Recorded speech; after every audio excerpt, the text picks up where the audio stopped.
Bonjour à tous, Annie Love et Jane s'incruste à nouveau chez vous. C'est toujours la saison de l'amour et nous allons continuer à parler des relations amoureuses. Aujourd'hui, le thème sera comment résoudre les conflits dans une relation amoureuse. Ceci se fera en 6 étapes.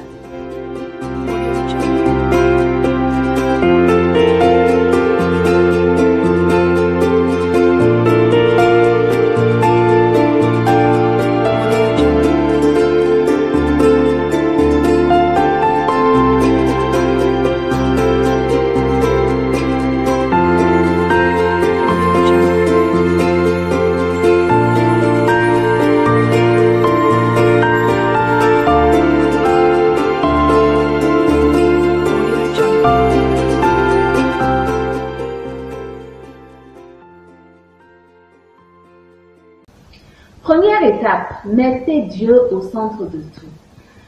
Les conflits, ça arrive. Vous ne pourrez pas y échapper.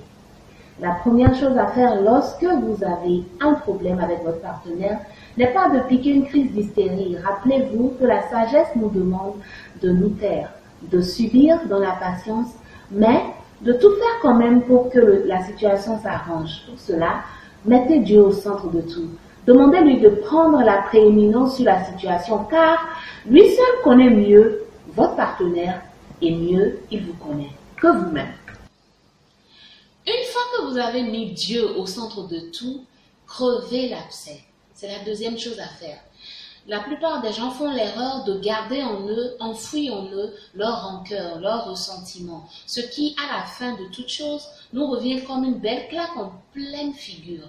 Pour éviter de recevoir ces claques-là, qui ne sont pas bonnes à recevoir du tout, il vaut mieux ouvrir le couvercle et faire sortir tout ce qu'il y a de mauvais dans la marmite. Sortez ce qu'il y a de mauvais, parlez, initiez le dialogue. C'est la meilleure façon de résoudre un conflit. La troisième chose à faire, c'est d'entrer dans la discussion avec le désir de voir le conflit se terminer. Souvent, on initie quand même le dialogue et on se dit, oui, il a tort ou elle a tort. Franchement, s'il ne dit pas ceci ou s'il ne fait pas cela ou si elle ne fait pas ceci ou ne réagit pas de telle façon, franchement, je vais me fâcher et le jeu là, il en a trop. Qu'est-ce qu'on va faire? On va entrer dans la discussion en se mettant comme priorité en tête que ce n'est pas qui a raison qui est le plus important. Mais le plus important, c'est que le conflit soit résolu. Et pour ça, il faut être prêt à tout. Il faut être prêt même à demander pardon, même si on a tort. C'est faire preuve de sagesse, c'est faire preuve de love agent attitude. La quatrième chose à faire, c'est se mettre dans la peau de l'autre. Oui, l'amour ne soupçonne point le mal. Tel dit la Bible. Partez de l'idée que ce n'est pas parce que vous n'avez pas, peut-être parce que vous n'avez pas compris son point de vue, c'est pour cette raison que vous vous êtes fâché. Pour comprendre, il faut se mettre dans la peau de l'autre, porter ses chaussures, porter son cœur, porter ses expériences, essayer de vous mettre à sa place et vous comprendrez mieux pourquoi la personne a agi comme ça. Et une fois que vous comprenez comment et pourquoi la personne a agi ainsi, vous êtes plus apaisé et vous avez plus de capacité de pardonner facilement. Ensuite, la phase 5, c'est d'exprimer clairement vos attentes.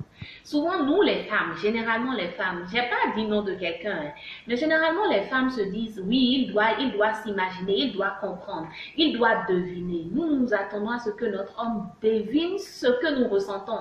Alors que bien souvent, même nous n'arrivons pas à savoir ce qui se passe dans leur tête. Donc, faisons preuve de patience en tant que femmes et vous les hommes, faites preuve quand même d'un tout petit peu de souplesse pour permettre que les points de vue soient exposés clairement et que les sentiments soient dits tels qu'ils sont, sans cachotterie, sans essayer de jouer à un rôle ou à un jeu de rôle. D'accord? N'attendez pas qu'il devine et vous, monsieur, soyez un peu plus souple. Sixième chose, se réconcilier. Il y a certaines personnes qui, après qu'on ait fait après qu'on ait boudé, on se dit non, je ne vais pas pardonner, je vais attendre un peu, je vais lui faire payer. Franchement, ce n'est pas digne d'une ou d'un love agent. La chose à faire, c'est de pardonner maintenant et d'avancer. Laissez de côté vos préjugés, laissez de côté votre orgueil, laissez de côté tout ce qui vous rappelle ce qui n'est pas amour. Parce que l'amour n'est point orgueilleux, il ne sauve point l'orgueil. Pardonnez maintenant, pardonnez à l'instant, embrassez-vous, dites-vous je t'aime. Et puis quoi? Avancez, c'est la meilleure chose à faire. Annie Love et Jane, c'était comment résoudre les conflits dans une relation amoureuse. J'espère que ces petites astuces vous seront utiles pour construire, consolider, mettre de l'avant, développer, épanouir vos relations. Je vous aime, je vous aime, je vous aime, je vous aime. Et j'aime beaucoup, beaucoup, beaucoup ceux qui partagent ces vidéos, ceux qui les aiment, ceux qui commentent, ceux qui me contactent inbox. Et aussi, n'oubliez pas, il y a plus de détails dans les textes. Donc, les articles, envoyez-les, relisez-les. C'est comme un bon au cœur, ça va vous aider. J'en suis convaincue. On se dit à la semaine prochaine pour un nouveau numéro. Même séquence, même Facebook, même vous, même moi et même Dieu. À bientôt.